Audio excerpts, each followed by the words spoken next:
Hello guys, आज हम इस वीडियो में बात करेंगे एक बहुत ही इंपॉर्टेंट टॉपिक लैक ओपेरॉन के बारे में। लैक ओपेरॉन एक ई कोलाई बैक्टीरिया में होने वाला एक प्रोसेस है, तो जो लैक्टोज मेटाबॉलिज्म में इंपॉर्टेंट रोल प्ले करता है। तो यहाँ वर्ड से ही आप क्लियर कर सकते हैं कि लैक का मीनिंग होता है लैक्टोज, लैक का मीनिंग होता है लैक्टोज, ओपेरॉन का मीनिंग होता है जीन। तो डीएनए का वह पार्ट ऑफ डीएनए जो जीन की तरह काम करेगा उसे हम क्या कहते हैं, ओपेरॉन। तो आपको यहाँ क्लियर हो गया होगा कि लैक ओपेरॉन से क्या मतलब होता है। लैक का मतलब होता है लैक्टोज, ओपेरॉन का मतलब पार्ट या सेगमेंट ऑफ डीएनए जो क्या काम करता है, जीन की तरह काम करेगा, मतलब किसी सिस्टम को ऑन और ऑफ करने का, रेगुलेशन का काम करेगा ओपेरॉन।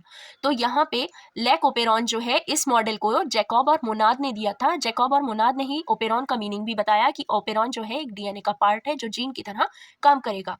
तो यहाँ पे मैंने लिख दिया है कि डेफिनेशन की in this model process of lactose metabolism takes place. ठीक है, दूसरा क्या है, मेटाबॉलिज्म। अब यहाँ पे एक टर्म आ रहा है मेटाबॉलिज्म। अगर आपको इसका मीनिंग नहीं पता है तो आप यहाँ देख सकते हैं। मेटाबॉलिज्म का मीनिंग होता है ब्रेकडाउन और सिंथेसिस, मतलब किसी भी चीज का टूटना या बनना। हमारी बॉडी में बहुत सारी मेटाबॉलिक रिएक्शंस चलती रहती हैं, जैसे कि बॉडी में प्रोटीन्स हैं, कार्बोहाइड्रेट हैं, लिपिड्स हैं, बहुत सारे हम लोग ये फूड लेते हैं तो फूड से हमें बहुत सारी चीजें मिलती हैं। तो इन चीजों का ब्रेकडाउन होता है, जैसे प्रोटीन का ब्रेकडाउन पेप्टाइड में होता है, ऐसे ही लिपिड के भी स्मॉल मॉलिक्यूल्स में ब्रेकडाउन होता है, कार्बोहाइड्रेट्स का भी ब्रेकडाउन होता है। तो और या फिर हमारी बॉडी में प्रोटीन भी बन रही है, कार्बोहाइड्रेट से हमें एनर्जी मिल रही है। तो ये सारे प्रोसेस किस में आएंगे, मेटाबॉलिक प्रोसेस में। तो मेटाबॉलिज्म का मतलब है किसी भी बॉडी में जो भी रिएक्शंस चल रही हैं उन रिएक्शंस में किसी भी चीज का ब्रेकडाउन होना या फिर सिंथेसिस होना।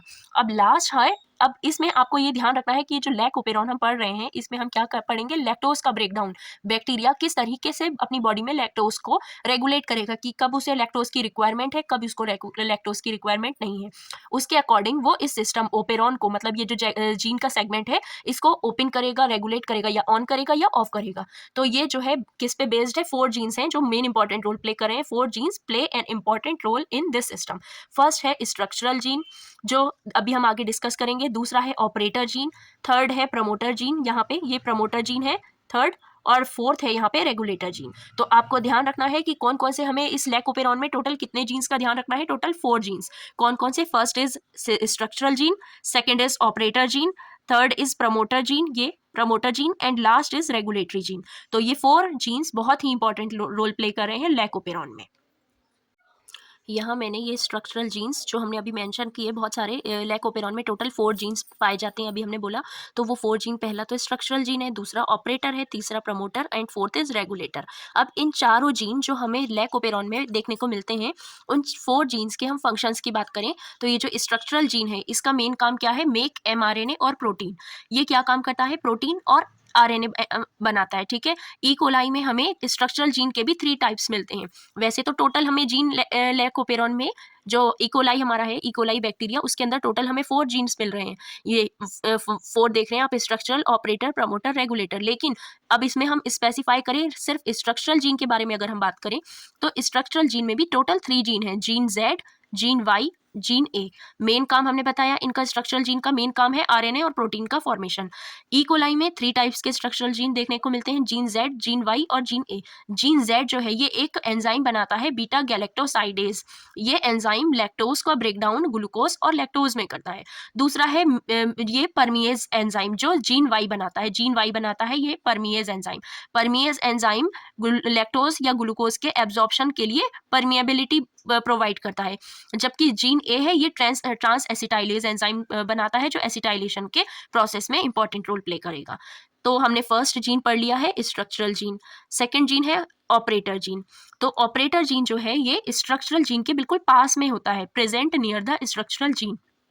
और ये फंक्शन क्या करता है, कंट्रोल्ड डीएनए और protein synthesis on structural gene. जो हमने मेन बोला कि स्ट्रक्चरल जीन का काम है एमआरएनए और प्रोटीन बनाना, तो ये जो ऑपरेटर है ये इस डीएनए और प्रोटीन के सिंथेसिस यानी कि निर्माण को, बनाने के प्रोसेस को कंट्रोल करेगा कि कब डीएनए बनना है, कब प्रोटीन बनना है, उसके अकॉर्डिंग ऑन या ऑफ होगा। जबकि थर्ड वाला है प्रमोटर जीन। प्रमोटर जीन जो है ये किसके क्लोज होता है, ऑपरेटर के। स्ट्रक्चरल जीन के क्लोज होता है ऑपरेटर, और ऑपरेटर के क्लोज होता है प्रमोटर, और प्रमोटर के क्लोज होता है रेगुलेटर। तो ये जो प्रमोटर जीन है ये ऑपरेटर के क्लोज है, और ये क्या करता है, आरएनए पॉलीमरेज एक एंजाइम होता है जो आरएनए बनाने में में इंपॉर्टेंट रोल प्ले करेगा। तो ये आरएनए पॉलीमरेज बाइंडिंग जो होती है आरएनए पॉलीमरेज की, वो इसी प्रमोटर पर होती है। तो RNA polymerase bind on this promoter region में। जबकि लास्ट बचा है रेगुलेटरी जीन। हमने 4 बताए हैं, जिनमें हमने 3 डिस्कस कर चुके हैं। लास्ट बचा है रेगुलेटर जीन। तो रेगुलेटर जीन या रेगुलेटरी जीन ये किसके क्लोज होता है? मैंने बोला प्रमोटर के क्लोज। और इसका काम क्या है? रिप्रेस करना, मतलब रोकना, प्रोटीन को रोकना। It make a repressor protein. ये जो हमारा इकोलाई है उसमें जो स्ट्रक्चरल जीन है गैलेक्टोसाइडेज, परमीएज, ट्रांसएसिटाइलेज, इनके ट्रांसलेशन को रोकने का काम कौन करता है? Regulator gene. क्योंकि रेगुलेटर का मतलब क्या होता है? किसी चीज को ऑन करना या ऑफ करना। घर में फैन में भी देखे होंगे आपने, फैन को जब हमें स्पीड हाई करना होती है तो हम रेगुलेटर की स्पीड हाई कर देते हैं, जब स्लो करनी होती है तब हम स्पीड स्लो कर देते हैं।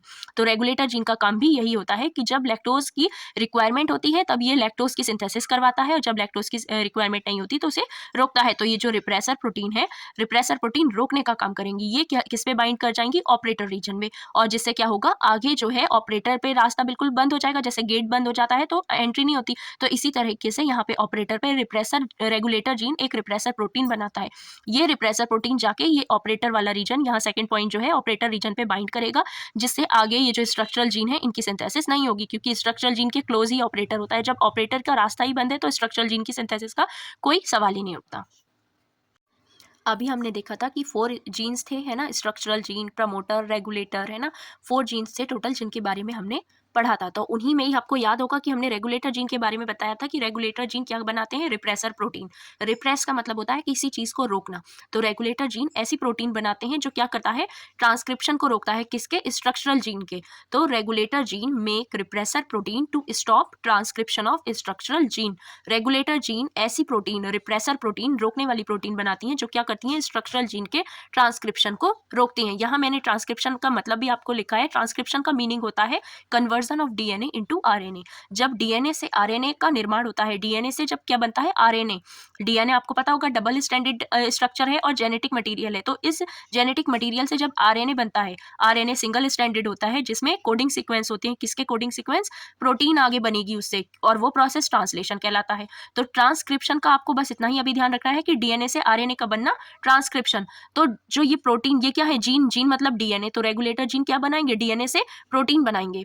डीएनए से क्या बनाएंगे? प्रोटीन। तो यहाँ पे ये डीएनए से प्रोटीन के प्रोसेस को रोकने का काम करता है रेगुलेटर जीन। क्या करेगा? रोकने का। फिर दूसरा एक है टर्म इंड्यूसर। इंड्यूसर, इंड्यूसर का मतलब क्या होता है? इंड्यूस करना।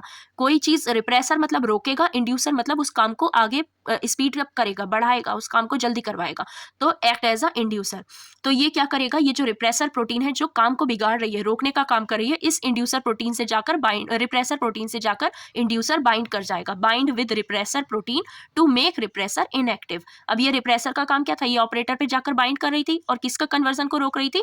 स्ट्रक्चरल जीन के। ऑपरेटर पे बाइंड हो गई, जिससे आगे जो है हमारा आरएनए पॉलीमरेज मूव ही नहीं कर पा रहा था, जिसकी वजह से हमारे स्ट्रक्चरल जीन का ट्रांसक्रिप्शन नहीं हो रहा था, आरएनए नहीं बन रहा था। और जब आरएनए नहीं बनता तो वो प्रोटीन भी नहीं बनती, प्रोटीन जो हमने बीटा गैलेक्टोसाइडेज, परमीएज बताई है। तो ये इंड्यूसर क्या काम करेगा? इसके अपोजिट। रिप्रेसर रोक रहा है, इंड्यूसर रिप्रेसर को ही रोक देगा, रिप्रेसर से ही जाके बाइंड कर जाएगा, जिसकी वजह से रिप्रेसर आगे नहीं बढ़ पाएगा, रिप्रेसर आगे ऑपरेटर से नहीं बाइंड हो पाएगा। Hence repressor can't bind on operator. So in this way it's promote the transcription of structural gene. ये आपको ध्यान रखना है। रेगुलेटर जीन में जो हम रिप्रेसर प्रोटीन पढ़ रहे हैं, ये वाली, ये जो रिप्रेसर प्रोटीन है, ये रिप्रेसर प्रोटीन और ये इंड्यूसर दोनों क्या है? एंटागोनिस्टिकली काम करेंगे। एंटागोनिस्टिकली मतलब एक दूसरे के अपोजिट काम करेंगे। रिप्रेसर रोकने का काम करेगा, जबकि इंड्यूसर उस काम को बढ़ाने का, जल्दी करवाने का काम करेगा। तो जब इंड्यूसर रिप्रेसर से जाके बाइंड कर जाएगा तो रिप्रेसर काम बिगाड़ ही नहीं पाएगा, तो रिप्रेसर आगे नहीं बढ़ेगा, जिसकी वजह से इंड्यूसर क्या करेगा? इंड्यूस करेगा किसको? ट्रांसक्रिप्शन को। किसके? स्ट्रक्चरल जीन के। लास्ट लाइन में आप देख रहे हैं ट्रांसक्रिप्शन किसका करवाएगा? स्ट्रक्चरल जीन का। और इस जीन के ट्रांसक्रिप्शन से यानी कि आरएनए बनेगा, और फिर वही आरएनए से प्रोटीन जो हमने 3 लिखी थी, ZYA वाली। Z का मतलब क्या था? बीटा गैलेक्टोसाइडेज, Y का मीनिंग परमीएज, और A का मतलब ट्रांसएसिटाइलेज। तो ये तीनों स्ट्रक्चरल जीन का ट्रांसक्रिप्शन हो जाएगा, यानी कि प्रोटीन बन जाएगी। तो ये अभी हमने बेसिक डिटेल लैक्टोपेरॉन के बारे में हमने डिस्कस की। नेक्स्ट वीडियो में मैं जो हूँ केस स्टडी है कुछ, कब लैक्टोज ऑन होगा, कब ऑफ होगा, उससे रिलेटेड बैक्टीरिया के अंदर ये एक सिस्टम है, इसके बारे में हम डिस्कस करेंगे नेक्स्ट वीडियो में।